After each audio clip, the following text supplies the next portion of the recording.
What is up guys, my name is Ignas, welcome back to the channel.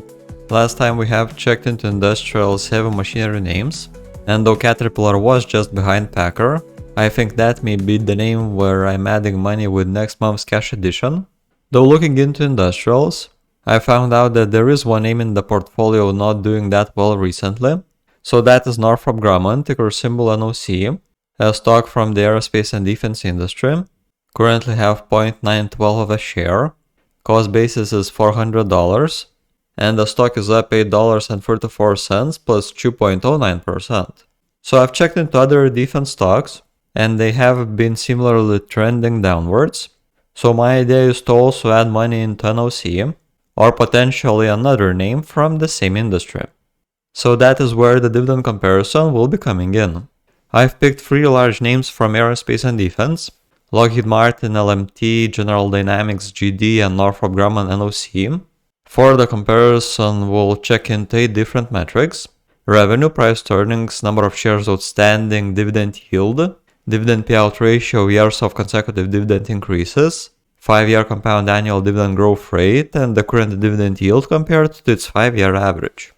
We'll check into these metrics, assign points 3 to 1 best to worst, then sum these points up, to find out which stock could be the best pick for the dividend portfolio, if that remains Northrop that we do have already, or if there is a better pick that we then should switch up or just add as a new position into the dividend portfolio. So we'll see how these compare, and early thumbs up would be greatly appreciated, and with that out of the way, let's start. First thing we are comparing is revenue growth, and here we see revenue of Lockheed Martin for each quarter over the last 5 years. So by the end of 2019, they were bringing $59.8 billion on the trailing 12 months. Then it continued to increase in 2020, though started slowing in 2021. In the second part of the year, we had a quarterly decrease of 2.83%. Then beginning of 2022, a decrease of 7.96% to under $15 billion for the quarter. But afterwards, again, some slow and steady growth, with just 2 small spots in the red. And with the most recent quarter in, Lockheed is now bringing $71 billion in revenue on the trailing 12 months. So there are some better quarters and some worse, and in the last 5 years, Lockheed has seen 5 negative quarters. Now switching to General Dynamics. So in 2019, they were bringing $39.3 billion on the trailing 12 months. Then in 2020, we see a year of negative growth, minus 2.7% for the quarter year over year, and revenue bottoming at $37.9 billion. Then 2021 and beginning of 2022 some sideways action, though after that we do see consistent growth, at least plus 5% year over year. One quarter in 2024 up for 17.97%, and now the most recent quarter in, the company is bringing $47.7 billion on the trailing 12 months. So last 2 years were great. Still, Dynamics had seen 7 negative quarters over the last 5 years. Lastly, we have Northrop Grumman. In 2019, they had $33.8 billion in revenue on the trailing 12 months. Interestingly, they also saw growth in 2020, with a peak of plus 17.1% to $10.2 billion on the quarter, though then we saw a slump by the second half of 2021, with revenue on the quarter bottoming at $8.6 billion, a decrease of 15.4%, though 2 more quarters passed, and then we went into the green, saw consistent growth up to the end of 2024, though the most recent quarter in is only an increase of 0.45%, and overall the company is now bringing $41 billion on the trailing 12 months, so there is some slowdown, but still with this history, Northrop had only seen 4 negative growth quarters over the last 5 years. Now the next metric we are taking a look into is price to earnings. So again we start with Lockheed Martin. In 2019 the PE ratio was at 15.62, then it decreased a bit by the end of 2020 with 13.2, afterwards with the stock price going higher and earnings per share dropping in the middle of 2022, the PE ratio topped at 23.46. 2023 again lower to 14.58, but last year stock price again moved higher, though have been dropping this year, So currently we see the P/E ratio at 19.75. Not the highest it has been in the last 5 years, but definitely we have seen plenty of times where it was trading close or even under 15. Now General Dynamics. In 2019 the stock was trading at a P/E ratio of 13.06, and this name does show some consistency. So earnings per share has been gradually increasing, unfortunately not as quick as the share price. So 2022 we had a P/E ratio close to 20, went sideways for the next 2 years. By the end of 2023 ratio went over 20 at 21.18, topping in the second part of 2024 with 22.91 at a stock price of $300.77. Though recently with the price going lower, we have the P/E ratio at 17.83, which is at least in line to what we have seen over the last 3 years. And now Northrop Grumman. In 2019 the stock was trading at a P/E ratio of 23.97. Then by 2021 with earnings per share shooting up, P/E dropped close to 10 at 11.16, and even bottomed by the end of the year at 8.48, then again for 1.5 years traded sideways. By the end of that year, with earnings dropping, the P/E ratio shoot up to 34.03, but recently with the stock price going lower and earnings higher, we now see the P/E ratio at 15.81, so way lower than what we saw last year, and in line to what we have seen 3 years previously. Now third metric is number of shares outstanding. So in 2019 Lockheed Martin had 284 million shares out. They were consistently down around 1% per year for the next 2 years. Though in 2022 that rate increased, it then topped in 2023, minus 5.66% for the quarter, and is still going strong with almost minus 5%, with now 239 million shares out. So in 5 years Lockheed Martin decreased the number of shares out by 4 to 5 million, which is in turn a decrease in the number at 15.8%. Now General Dynamics, and this doesn't look as good as Lockheed's. So in 2019 they had 291 million shares out. For years they kept on decreasing on that. In 2021 we saw minus 2.44% on the quarter, but then those decreases started to diminish, and in 2024, at 277 million shares, they switched the direction.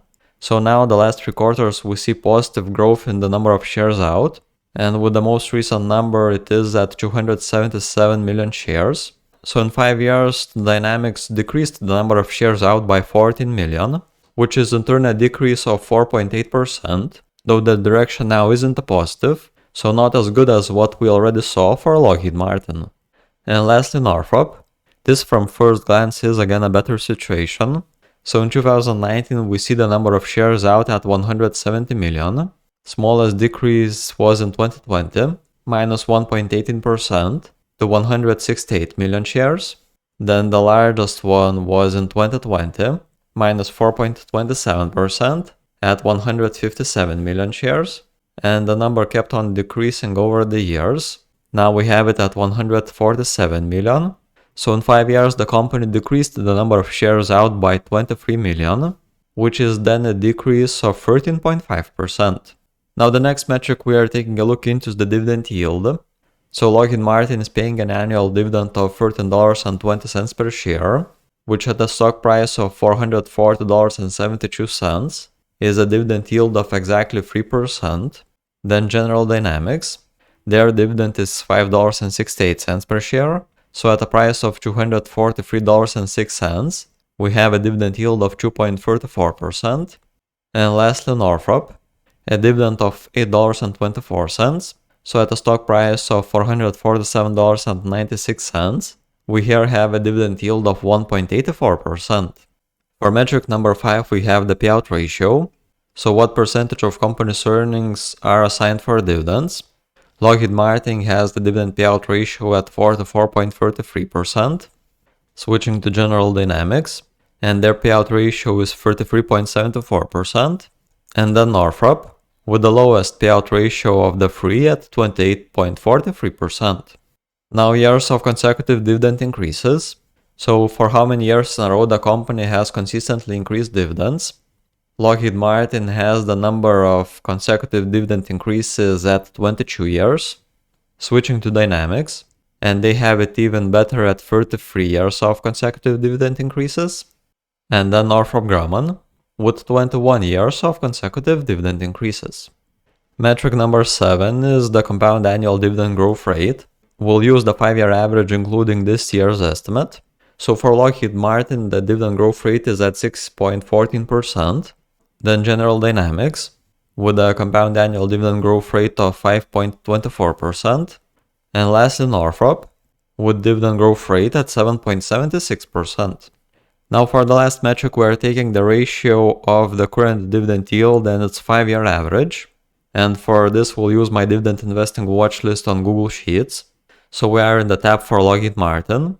Here is its dividend yield history over the last 5 years.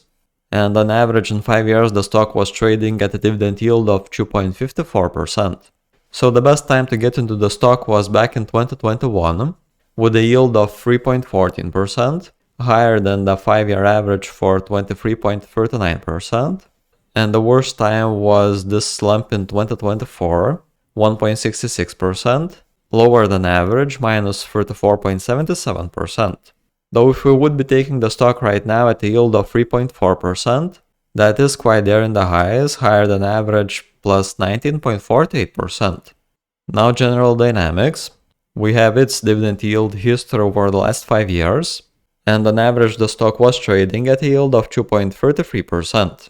So the best time to get into the stock was in 2020 at exactly 3%, 28.76% over average. And the worst time was just recently in 2024, yield of 1.85%, minus 20.6% under average. Though where the stock is right now at 2.43% in dividend yield, we have it just a bit higher than average, plus 4.19%. So not the best time that we have seen over the last 5 years, but we also haven't seen it higher than average much in the last 4 years. And lastly, Northrop Grumman.